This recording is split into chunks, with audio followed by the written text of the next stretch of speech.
ವೃಷಭಾವತಿ ನದಿಯ ನೀರನ್ನು ಕೆರೆಗಳಿಗೆ ಹರಿಸುವ ಮುನ್ನ 3 ಹಂತದ ಶುದ್ಧೀಕರಣ ಕಡ್ಡಾಯ ಎಂದು ಸ್ಪಷ್ಟವಾಗಿ ತಿಳಿಸಲಾಗಿದೆ. ಈ ನಿಯಮವು ನಿರ್ದಿಷ್ಟವಾಗಿ ನೆಲಮಂಗಲ ಕೆರೆಗೆ ನೀರನ್ನು ಹರಿಸುವ ಮೊದಲು ತ್ರಿವಿಧ ಶುದ್ಧೀಕರಣವನ್ನು ಕಡ್ಡಾಯಗೊಳಿಸುತ್ತದೆ. ತಜ್ಞರ ಪ್ರಕಾರ ಕಲುಷಿತ ನೀರಿನಿಂದ ಕೆರೆಗಳನ್ನು ರಕ್ಷಿಸಲು ಈ ಬಹು ಹಂತದ ಶುದ್ಧೀಕರಣ ಪ್ರಕ್ರಿಯೆ ಅತ್ಯಗತ್ಯ. ಅದರಲ್ಲೂ ಲೋಹಾಂಶಗಳನ್ನು ಸಂಪೂರ್ಣವಾಗಿ ತೆಗೆದುಹಾಕಲು 3ನೇ ಹಂತದ ಶುದ್ಧೀಕರಣ ಪ್ರಕ್ರಿಯೆ ಅನಿವಾರ್ಯ. 3 ಹಂತದ ಶುದ್ಧೀಕರಣವಿಲ್ಲದೆ ನೀರನ್ನು ಬಳಸುವುದು ಕಾನೂನು ಬಾಹಿರ ಎಂದು ಮತ್ತೊಮ್ಮೆ ಒತ್ತಿ ಹೇಳಲಾಗಿದೆ. ಇದು ಪರಿಸರ ಮತ್ತು ಸಾರ್ವಜನಿಕ ಆರೋಗ್ಯ ಎರಡರ ದೃಷ್ಟಿಯಿಂದಲೂ ಬಹಳ ಮುಖ್ಯವಾದ ಕ್ರಮವಾಗಿದೆ. ಪ್ರೈಮರಿ ಟ್ರೀಟ್ಮೆಂಟ್ ಅಂದ್ರೇನು, ಸೆಕೆಂಡರಿ ಟ್ರೀಟ್ಮೆಂಟ್ ಅಂದ್ರೇನು, ಟೆರ್ಷಿಯರಿ ಟ್ರೀಟ್ಮೆಂಟ್ ಅಂದ್ರೇನು ಅಂತ ಒಂದು.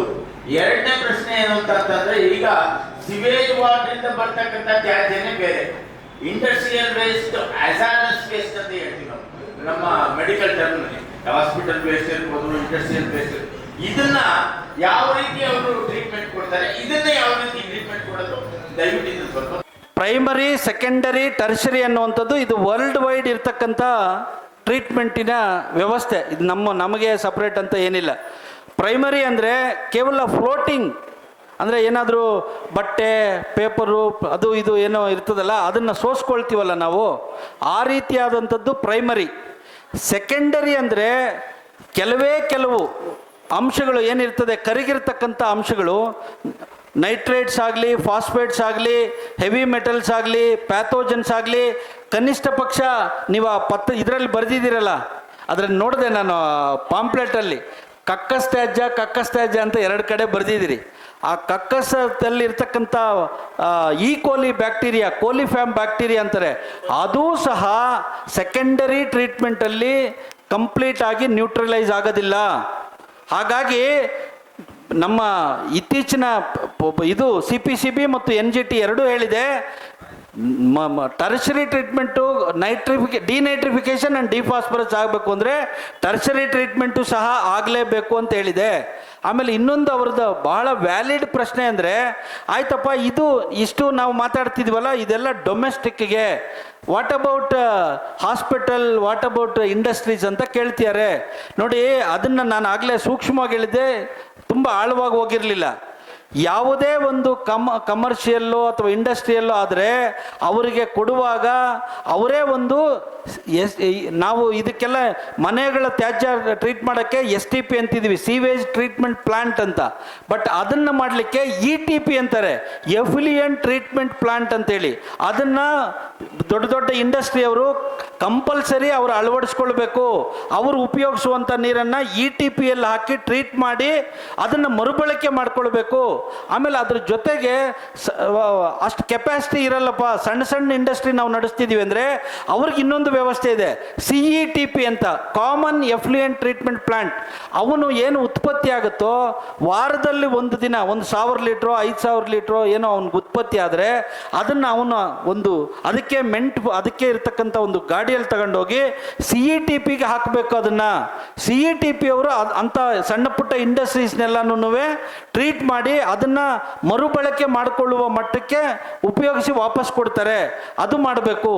ಆದರೆ ದೌರ್ಭಾಗ್ಯ ಏನು ಅಂದರೆ, ನಮ್ಮ ರಾಜ್ಯದ ಅಥವಾ ನಮ್ಮ ದೇಶದ ಗೊತ್ತಿಲ್ಲ, ಎಲ್ಲೂ ಬಹುತೇಕ ಎಲ್ಲೋ 1-2% ಉಪಯೋಗ ಆಗ್ತಿರ್ಬೋದು ಬಿಟ್ಟರೆ STPನೂ ಸರಿಯಾಗಿ ನಿರ್ವಹಣೆ ಮಾಡೋದಿಲ್ಲ. ಯಾಕೆಂದರೆ STPನ ಔಟ್ಸೋರ್ಸ್ ಮಾಡಿಬಿಟ್ಟಿದ್ದಾರೆ.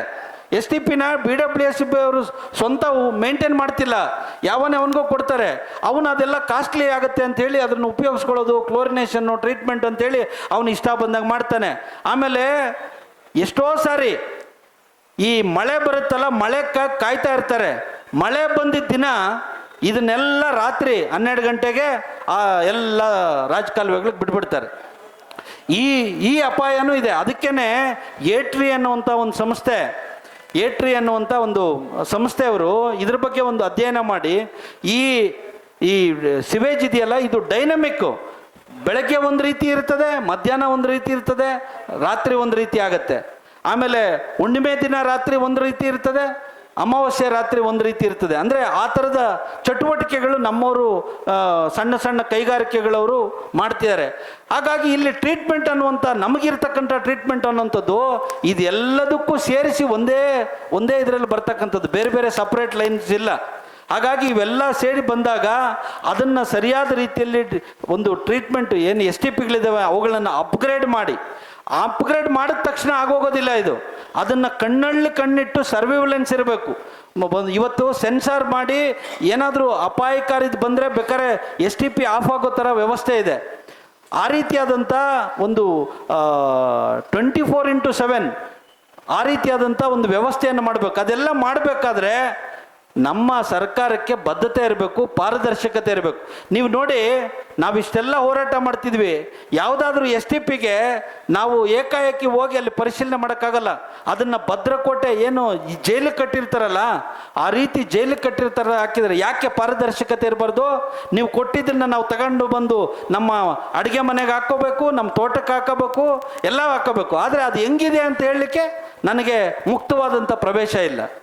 ಹಾಗಾಗಿ ಈ ರೀತಿ ಅಂದರೆ ಇದು ಹೇಗೆ ಅಂದರೆ ನೋಡಿ, ನಾನು ಆಗಲೇ ಸೂಕ್ಷ್ಮವಾಗಿ ಹೇಳಿದೆ, ಇದು ಎಷ್ಟೇ ಮಾಡಿದ್ರೂ ಒಂದು ವಿಷಸರ್ಪವನ್ನು ನಮ್ಮ ಮನೆಯಲ್ಲಿ ಇಟ್ಕೊಂಡ ಹಾಗೆ. ನಾವು ಎಷ್ಟು ಎಚ್ಚರಿಕೆಯಿಂದ ಇದ್ದರೂ ಸಾಲದು. ಆ ಎಚ್ಚರಿಕೆ ನಾವಿದ್ರೆ ಸಾಕಾಗೋದಿಲ್ಲ, ಆ ವ್ಯವಸ್ಥೆ ಇರಬೇಕು. ಆ ವ್ಯವಸ್ಥೆ ಚೆನ್ನಾಗಿದೆ ಅಂತ ಯಾವ ರಾಜಕಾರಣಿಗಾದರೂ ನಂಬಿಕೆ ಇದೆಯಾ? ನಿಜವಾಗ್ಲೂ ಅದೆಲ್ಲ ಚೆನ್ನಾಗಾಗುತ್ತೆ ಅಂತ ಅದನ್ನು ಮಾಡಬೇಕು ಅನ್ನುವಂಥದ್ದು. ನಾವು ಯಾವಾಗ ಕೇಳೋರಾಗ್ತೀವಿ, ಪ್ರಶ್ನೆ ಮಾಡೋರಾಗ್ತೀವಿ, ಆವಾಗ ಆ ರೀತಿಯಾದಂಥ ಒಂದು ವ್ಯವಸ್ಥೆ ಬರಬಹುದು ಅನ್ನುವಂಥದ್ದು ಇದು. ಅದಕ್ಕೆ ನಿಮ್ಗೆ ಉತ್ತರ ಸ್ಯಾಟಿಸ್ಫ್ಯಾಕ್ಷನ್ ಆಗಿದೆ ಅಂತ ನಾನು ಅಂದ್ಕೊಂಡಿದ್ದೀನಿ. ETP ಇವರು ಮಾಡಿಲ್ಲ ಅಣ್ಣ. ETPಗಳನ್ನು ಅವ್ರು ಇಂಡಸ್ಟ್ರೀಸ್ ಅವ್ರು ಮಾಡ್ಕೋಬೇಕು. ಆದರೆ ಒಂದು CAG ವರದಿ ಇದೆ, ಏನು STPಗಳೆಲ್ಲ ಹೆಂಗೆ ಕೆಲಸ ಮಾಡ್ತಿದ್ವಿ, ಅವುಗಳ ಕ್ಯಾರಿಯಿಂಗ್ ಕೆಪಾಸಿಟಿ ಏನು ಅಂತೇಳಿ. ಒಂದು ETPನೂ ಕೆಲಸ ಮಾಡ್ತಾ ಇಲ್ಲ, ಒಂದು CETPನೂ ಫಂಕ್ಷನ್ ಆಗ್ತಾ ಇಲ್ಲ. ಇದು ದೌರ್ಭಾಗ್ಯ.